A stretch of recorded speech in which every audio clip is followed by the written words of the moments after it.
I'm your host, Carolyn Solo, LCSW, EMDR therapist, and mom of 3 daughters. Thank you for joining me. Hello, everybody. Welcome back to the Future Template Parent Podcast, episode 162. I'm your host, Dr. Carolyn Solo, PhD, LICSW. I'm super excited to be here with you today talking about my first KA-EMDR 3-day intensive, which I just wrapped up yesterday, actually. And I think that it gives amazing insight into what's truly possible when we stop restricting our work to this traditional, fragmented 50-minute model, weekly model. I'm so on fire because this intensive that I just wrapped up fundamentally reaffirmed why I chose to practice in this way. Just to start, I want to share that I'm not going to share any identifying information about this client. I'm going to keep things intentionally vague. And there are some things that I've actually changed, not like detail-wise, that don't dilute the message of what happened, but protect this person's confidentiality. So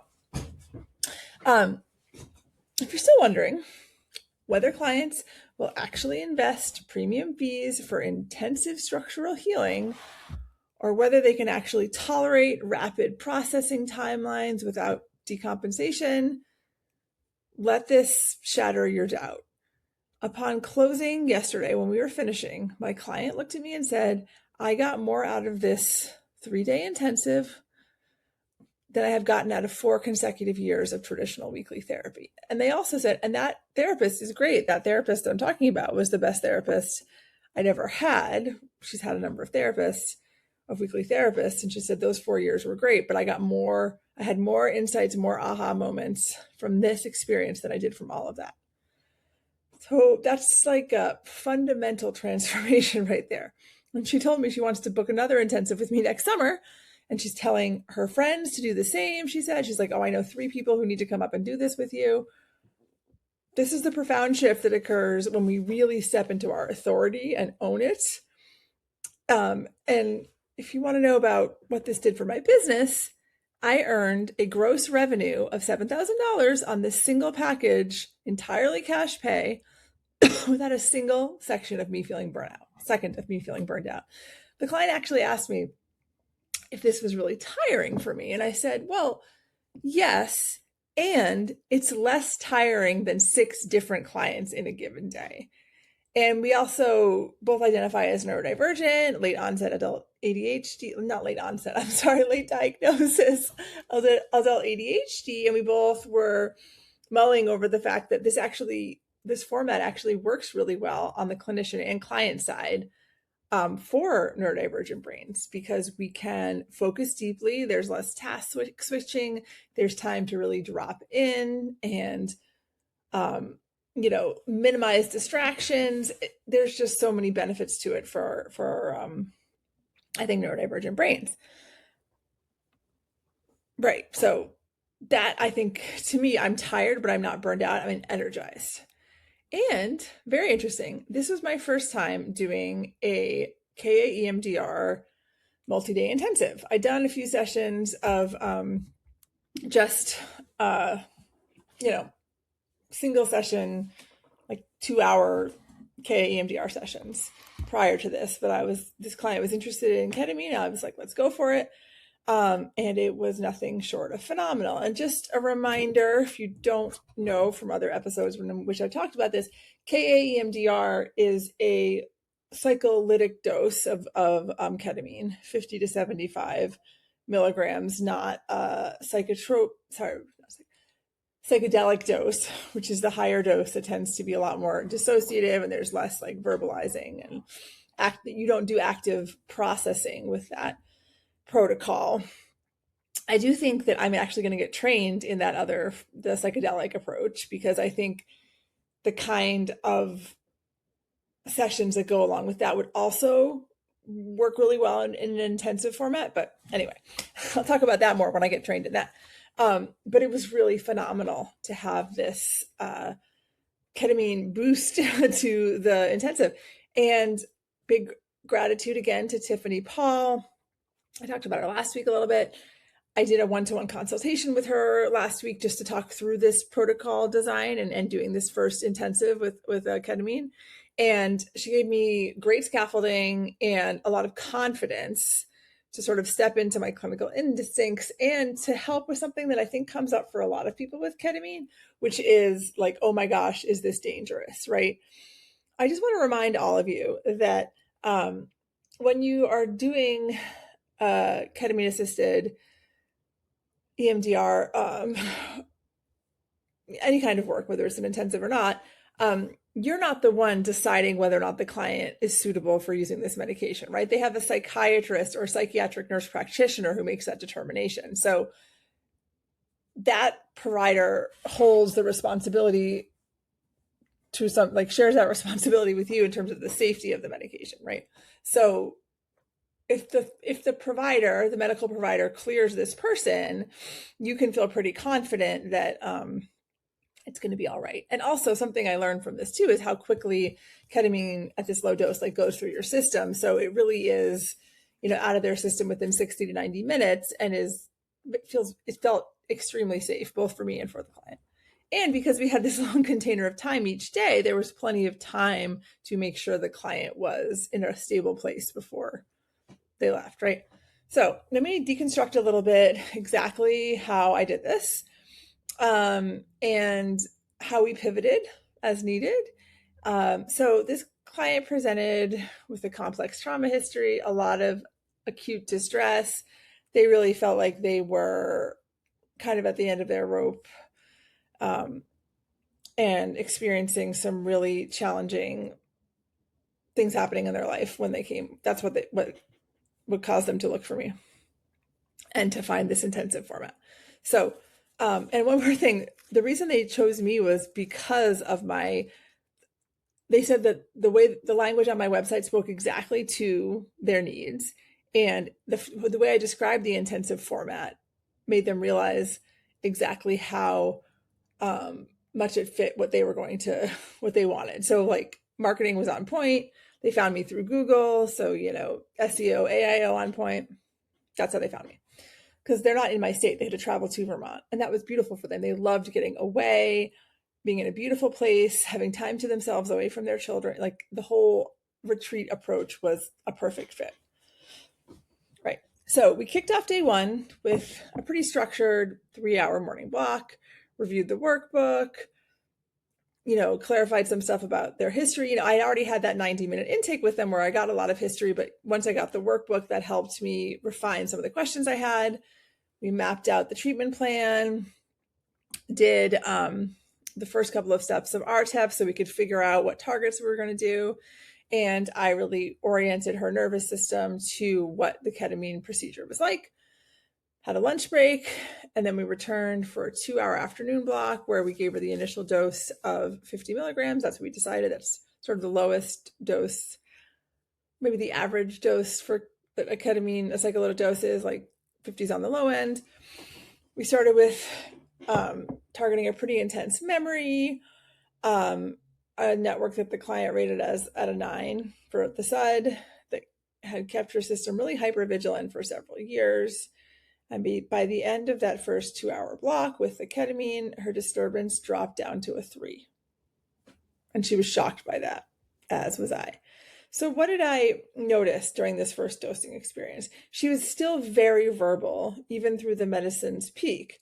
And as we all know, one of the things we're trying to do with EMDR is kind of get past some of those defenses. And for someone who is hyperverbal, highly intellectualizing, that's a real sign that if they're still doing that and processing, that's a sign that maybe we're not getting through some of those defenses. So I thought, okay, maybe we need to try a higher dose for day 2, even though they made great progress, right, from a 9 to a 3. And so I asked them about that, and they were like, okay with that, and then closed day 1. Day 2, so the days 1 and 2 were immediately back to back. Day 2, we flipped.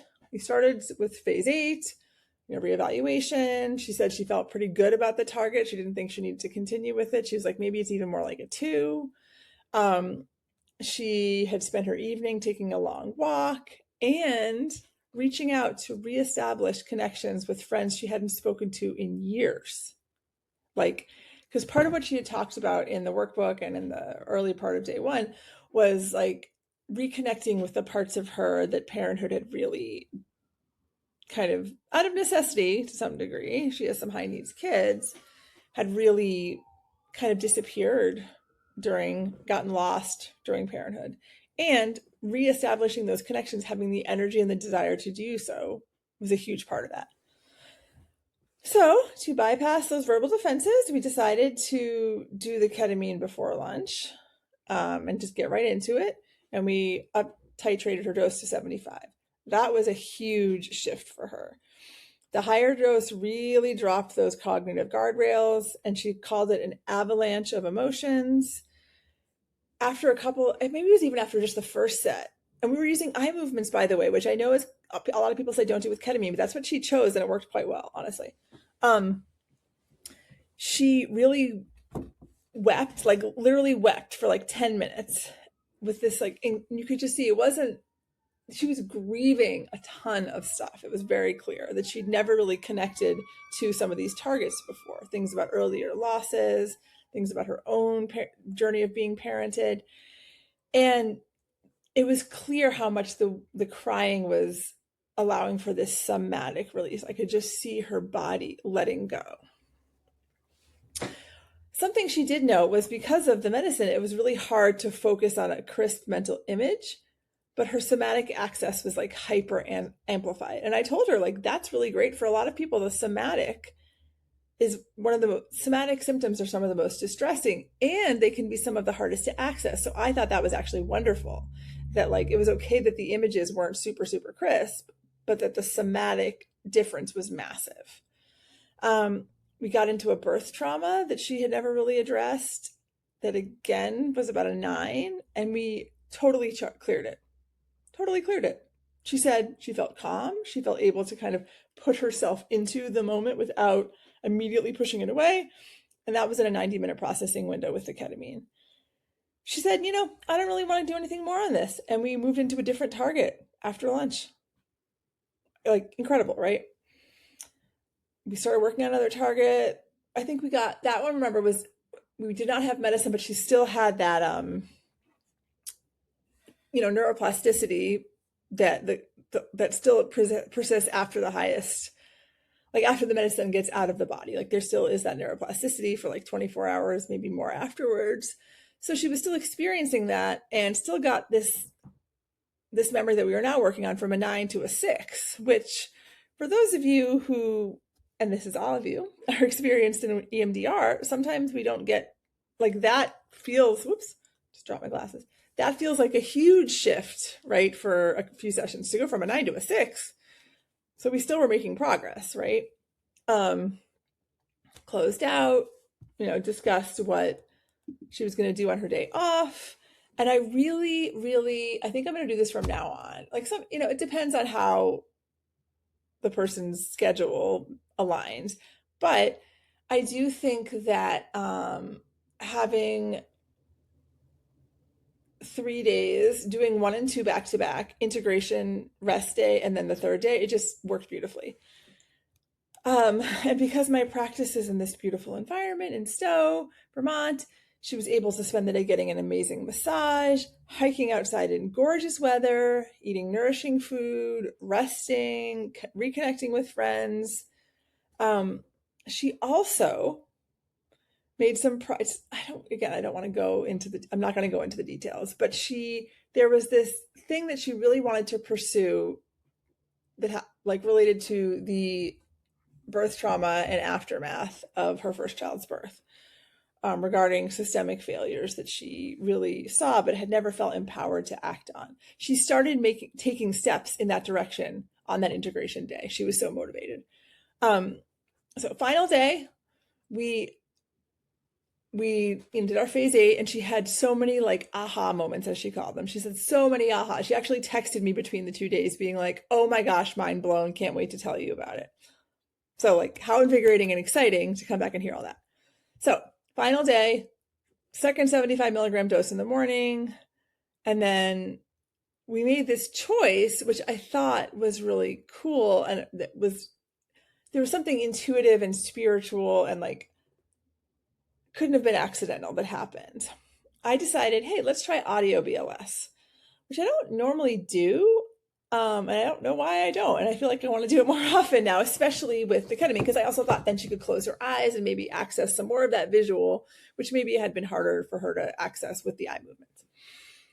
So I was like, okay, I'm just going to do this very chill, easy, calm heartbeat track. And I just used bilateralstimulation.io so I could control it from my phone. She like used her phone. I used the free version, so it wasn't some fancy audio track. And I thought, let's do like a heartbeat, because I thought it would be kind of soothing and hypnotic and, with the ketamine. But, and she was like, okay. But the moment the heartbeat audio began pairing with the ketamine, it dynamically unlocked a subconscious link about what we were working on, straight to the sound of the fetal heartbeat monitor during her traumatic delivery room experience. Again, I don't want to give all the details, but like we were both just blown away by that synergy that was, quote, coincidental, but was it though? I don't think it was.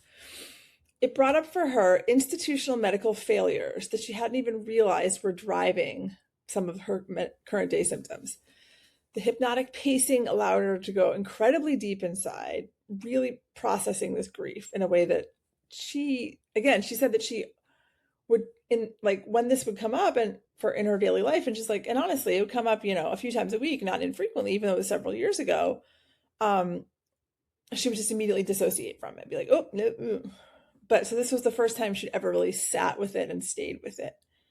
And she really got to process the grief in this really wonderful way. At the end of the final day, we both cried. The relational connection formed is actually deeply profound. Even though, we can be like, oh no, I love those long-term relationships. I do too. And there's something really beautiful about this kind of relationship. And it really reaffirmed for me, this is how I'm meant to practice. And this is the kind of practice that I want to teach to other therapists. When clients experience this kind of rapid trauma resolution, it immediately frees up massive cognitive and emotional bandwidth. She didn't just leave with lower SUD ratings, with lower scores on, depression and PTSD and anxiety clinical inventories. She left with actionable life decisions. She mapped out some really powerful boundaries around co-parenting, and she's already, she was doing this on her integration day, executing plans to confront the medical institutions that failed her because she finally has the energetic bandwidth to do so. She'd felt like this was something she should do for years and just couldn't, but she already started the process of that. For those of you who are listening, experiencing a wave of anxiety or fear around integrating psycholytic medicines like ketamine, thinking, oh God, drugs in my practice, I want to offer a mindset reframe that I already mentioned. The medical prescriber is the sole authority validating the appropriateness of the medication, not you. You're not a doctor diagnosing medical fit, nor should you be. You're the specialist, trauma specialist facilitating memory reconsolidation. If a client isn't a safe candidate for sublingual ketamine, the doctor's not going to write the prescription. Your only job is to say, okay, I think this might be a good thing. Link up with a trusted provider, lean into your clinical instincts, apply appropriate diagnostic precautions, and do the work you know how to do. Ketamine is not a hurdle. It's not dangerous. It's a beautiful, accessible asset that I think is the next frontier for EMDR intensives. If you're listening to this and you're ready to stop practicing in isolation, if you want to marry that advanced trauma mastery with a business architecture that naturally commands 6 to 8K per intensive, and you still are not EMDR certified, well, the premium container that we have open right now, this is the last day of the waitlist sale. And you can, if you're listening to this on Wednesday, the 19th, you can still, if you sign up at the waitlist link in the show notes, you can still get the waitlist sale and benefits. Our group that I'm running with Danique Bernier, MSW, RSW, who is also an expert in dissociation and intensives.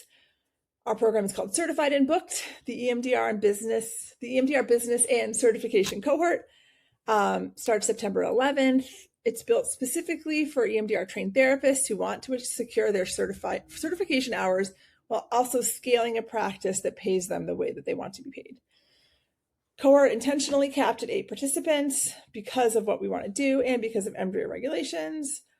And here's what you get: 10 hours of group consultation, monthly live business coaching calls separate from the certification. So you're going to have your group consultation, and then you're also going to have your business coaching calls, and we're going to have people submit calls and questions in advance so we can talk about intensive structures, niche marketing, pricing tiers, alternative income streams, whatever you want to talk about from a business building perspective, that's the time for that.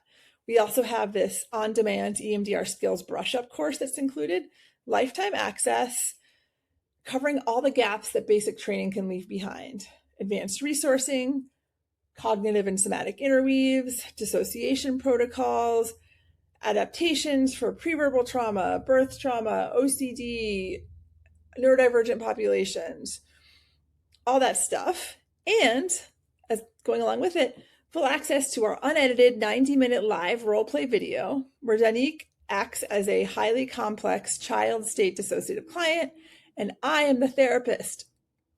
And this, she prepared on her own, so I didn't know what she was going to bring to me. I was reacting in real time as the therapist, pivoting, pacing, bringing in interweaves, somatic pivots required for safe processing. So all that is included. Like I said, the waitlist sale is still open today. You get an automatic $300 discount off the investment. The pricing is $2,999, but you get $300 off if you buy during the waitlist sale. Plus, you receive 1 free individual consultation hour included. So you get one of those hours as well. Our group stays small on purpose, and seats are already moving fast. If the 8 spots fill from the waitlist sale, there will be no general public enrollment. The link is in the show notes if you want to still lock it in today and get a clinical practice that honors your time, your energy, and your value with 2 expert consultants who know this stuff inside and out, leading the way. So if that's you, get on it now. See you inside the cohort starting in September. Can't wait to learn together. Have a great week, everyone. Talk to you soon.